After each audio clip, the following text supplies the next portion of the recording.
सभी का स्वागत है आपके अपने चैनल राजीव कॉम्पिटिटिव क्लासेस में। दोस्तों, आज का वीडियो आप लोगों के लिए काफी ज्यादा इम्पोर्टेंट होने वाला है।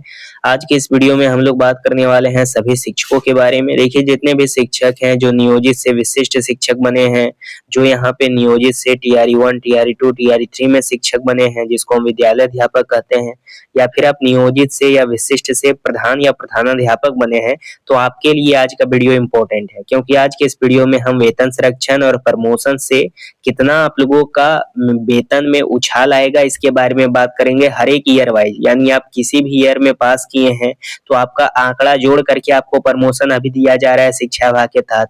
उसके साथ जो पहले नियोजित थे, जब वो सक्षमता दे करके सक्षमता 1, 2, 3, 4, 5 से विशिष्ट बने हैं, या जो नियोजित हैं टीआरई 1, टीआरई 2, टीआरई 3 से विद्यालय अध्यापक बने हैं, या नियोजित विशिष्ट थे और प्रधान का एग्जामिनेशन दिया, 8 साल का एक्सपीरियंस था इसलिए, या प्रधानाध्यापक का, तो वीडियो काफी ज्यादा इंपॉर्टेंट है। वीडियो को ध्यान पूर्वक देखिएगा। एक एक चीज आज का वीडियो में आप लोगों का क्लियर हो जाएगा कि कितना आप लोगों का स्पेशली मूल वेतन बनेगा। देखिए, मैं आप लोगों को शुरुआत से बताता हूं, जितने भी विशिष्ट वाले शिक्षक हैं 2026 में आपका वेतन संरक्षण और सेवा निरंतरता के साथ प्रमोशन के साथ आप लोगों का मूल वेतन क्या बनेगा। हर एक शिक्षक के लिए इम्पोर्टेंट है, विद्यालय अध्यापक के लिए भी, चाहे आप एचएमएसटी हैं या फिर विशिष्ट वाले हैं या नियोजित वाले हैं। सबसे पहले देखिए, नियोजित शिक्षक ए 2026 नियुक्ति वर्ष 2003 से 2005 तक जो बहाल हैं उनका पे इंडेक्स देखिएगा, मूल वेतन देखिएगा 2006 वालों का, 10 वालों का। अब जब आप विशिष्ट बन चुके हैं तब आपका पे इंडेक्स देखिए और वेतन संरक्षण देखिए, उसके साथ पे इंडेक्स, सेवा निरंतरता, वेतन संरक्षण, सेवा निरंतरता। इसमें आप लोगों को एक कॉमन बात देखने को मिलेगा कि नियोजित वालों का जो सैलरी है यानी मूल वेतन है, जो कि आप लोगों का बेसिक पे कहलाता है, जब उसका आप लोग आकलन कीजिएगा, जब उसको जोड़िएगा तो आपका जो मूल वेतन है नियोजित के मुकाबले कम दिखेगा। जो यहाँ पे विशिष्ट वाले हैं उनकी बात कर रहा हूँ। लेकिन जब आपको यहाँ पे सेवा निरंतरता का लाभ दे दिया जाता है तो नियोजित वालों से आपका मूल वेतन ज्यादा हो जाता है। हालांकि ईपीएफ इनका कटता है ज्यादा, लेकिन आपका ईपीएफ कटने के बाद कम सैलरी आता है, लेकिन भविष्य में जब आप रिटायर होंगे तो जोड़ जाड़ के उस समय आपको बिहार सरकार के द्वारा दे दिया जाएगा, शिक्षा विभाग के द्वारा। लेकिन अभी कहना कि नियोजित वालों से विशिष्ट वालों का ज्यादा है, नहीं, नियोजित वालों का अभी जो है विशिष्ट वालों से ज्यादा है। लेकिन जब आपको प्रमोशन के साथ, सेवा निरंतरता के साथ, वेतन संरक्षण के साथ मूल वेतन जोड़ा जाता है, तब आपका जो मूल वेतन है ये काफी ज्यादा अधिक हो जाता है। जैसा कि आप लोग यहाँ पे देख सकते हैं, 2003 में 5 में जो बहाल हुए थे उनको भी 70,965 मिलता है।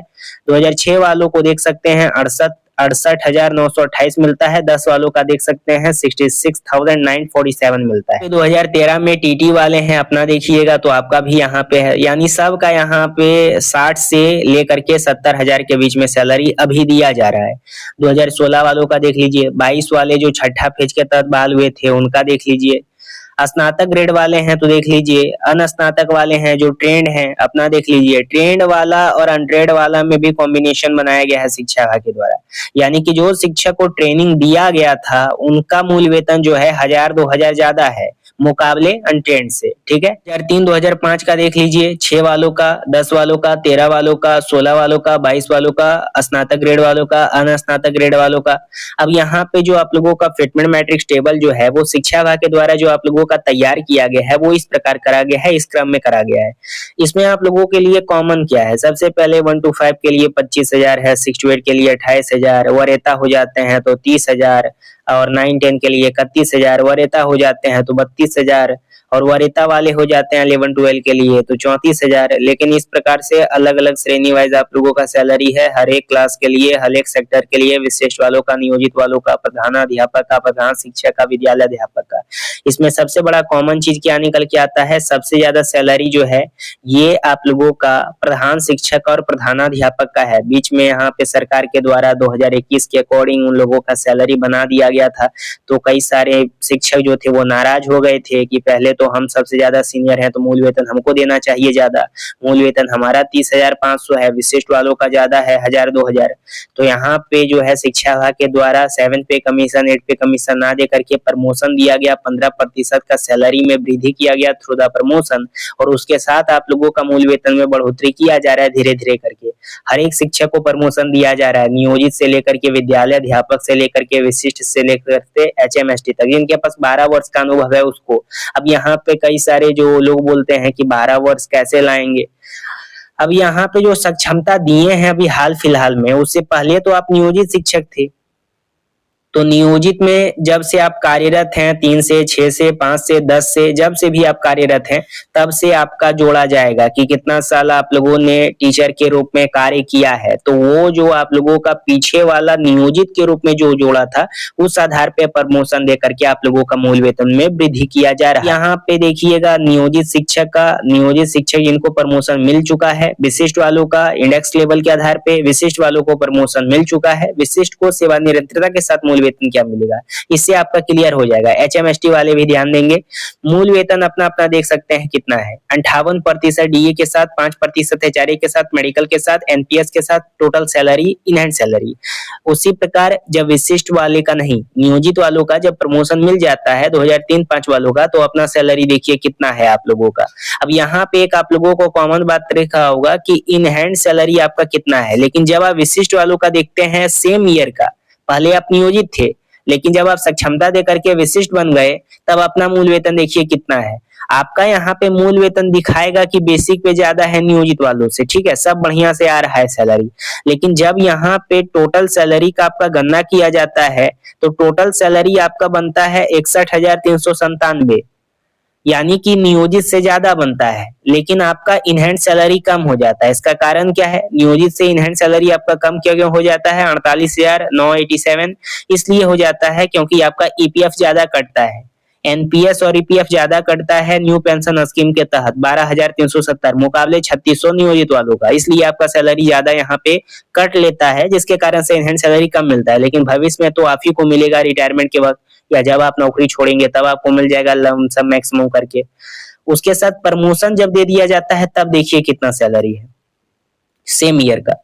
इस प्रकार से अपना सैलरी देखिए 54,742 है। और वहीं जब सेवा निरंतरता मिल जाता है विशिष्ट वालों का 2003-5 वालों का इंडेक्स 16-16 के आधार पे, तब आपका सैलरी देखिए टोटल बनता है 70,965 और यहाँ पे 56,627, यानी कि इससे ज्यादा आपका सैलरी होता है। और विशिष्ट वालों को प्रमोशन तो अभी मिल ही रहा है, कई सारे शिक्षक को मिल चुका है, सेवा निरंतरता का लाभ मिल चुका है, वेतन संरक्षण का लाभ मिल चुका है, आगे चल के पे कमीशन का लाभ मिलेगा तो ज्यादा सैलरी हो जाएगा आप लोगों का, लेकिन 27 के एंड में ही मिलेगा आप लोगों का। अब यहाँ पे क्रम आप लोगों का 6 वालों का देख लेते हैं। जो साल 2006 से 7 वाले बहाल शिक्षक हैं, अपना मूल वेतन जब देखिएगा तो इन हैंड सैलरी आपका नियोजित के रूप में 50,280 मिलता है टोटल जोड़ने जाड़ने के बाद, जो साल 2006 से 7 में बहाल है इन हैंड कटने छटने के बाद। लेकिन जब आपको प्रमोशन दे दिया जाता है तब आपका हो जाता है टोटल सैलरी 56,786, और जब इसमें आप लोगों का डिक्रीज करा जाता है EPF NPS के रूप में काटा जाता है तब आपका होता है 53,187। अगर विशिष्ट वालों की बात करें तब यहाँ पे विशिष्ट वालों का ज्यादा होता है, वही कंडीशन है जो साल 2003 से देखे हैं हम लोग, जो साल 2003 में बहाल है उसका भी इसी प्रकार से कंडीशन है कि नियोजित वालों से ज्यादा सैलरी रहेगा विशिष्ट वालों का। लेकिन जब विशिष्ट वालों को पूरा गणना करने के बाद सैलरी दिया जाएगा, NPS EPF काटा जाएगा तो आपका सैलरी कम हो जाएगा। लेकिन जब इंडेक्स के आधार पे और प्रमोशन के आधार पे, सेवा निरंतरता के आधार पे आपको सैलरी दिया जाएगा तब आपका जो बेसिक पे है इन हैंड वाला वो ज्यादा हो जाएगा। लेकिन टोटल सैलरी तो हमेशा ज्यादा मिलेगा, लगभग 70,000 लगभग आसपास। लेकिन इसमें जब NPS EPF काटा जाएगा तब आपका इन हैंड सैलरी कम हो जाएगा। रिटायर जब होंगे तो उस समय लमसम मैक्सिमम करके आपका सैलरी प्रोवाइड करा जाएगा बिहार सरकार। इस वालों का इस प्रकार से सैलरी आप लोगों का रहने वाला है। सबका एक ही कंडीशन है, नियोजित वालों का, विशिष्ट वालों का। मैंने पहले ही आप लोगों को कहा था सभी लोग नियोजित से ही बहाल हुए हैं। यहाँ पे 3 प्रकार के शिक्षक हैं, 4-5 प्रकार के शिक्षक अभी हैं। सबसे पहला नियोजित वाले वो हैं जो साल 2003 से डायरेक्ट बहुत पहले बहाल हुए थे, 3 में बहाल हुए थे, ठीक है, और अभी तक कार्यरत है, रिटायर भी होंगे कुछ समय के बाद।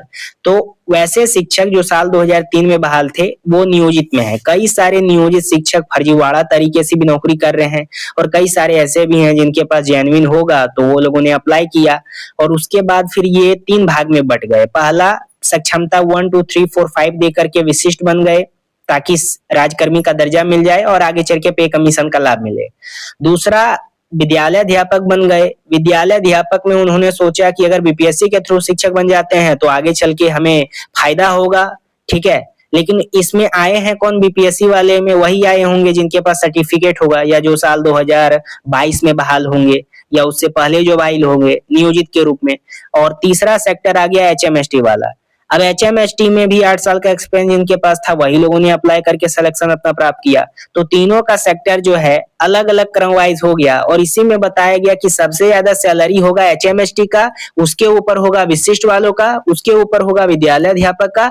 मतलब विद्यालय अध्यापक विशिष्ट वाला दोनों का सैलरी सेम होगा। सबसे ज्यादा सैलरी एचएमएसटी का हो जाता है, लेकिन विद्यालय अध्यापक और विशिष्ट वालों का सैलरी सेम होगा, नियोजित वालों का सबसे कम होगा। इस प्रकार से सैलरी है, सीनियरिटी के हिसाब से सैलरी बांधा गया। लेकिन अभी फिलहाल के लिए जो साल 2003 में, 9 में, 10 में बहाल है उनका सैलरी लगभग सेम टोटल आप लोगों का सैलरी का गणना किया गया है। बाकी नए हैं चैनल पे सब्सक्राइब कीजिएगा, बेल आइकन को प्रेस कीजिएगा। उम्मीद करता हूँ हर एक चीज आप लोगों को कंप्लीट तरीके से समझ में आ गया होगा कि आखिर कहा क्या जाता है वेतन संरक्षण को लेकर, प्रमोशन को लेकर। और अभी आप लोगों का लंबा उछाल आएगा आप लोगों के मूल वेतन में, चिंता करने वाली कोई बात नहीं है। अगर नए हैं चैनल पे सब्सक्राइब कीजिएगा, वीडियो को ज्यादा से ज्यादा शेयर कीजिएगा। जो भी डाउट होगा कमेंट के माध्यम से पूछिएगा, 1 सेकंड के अंदर रिप्लाई दिया जाएगा। धन्यवाद।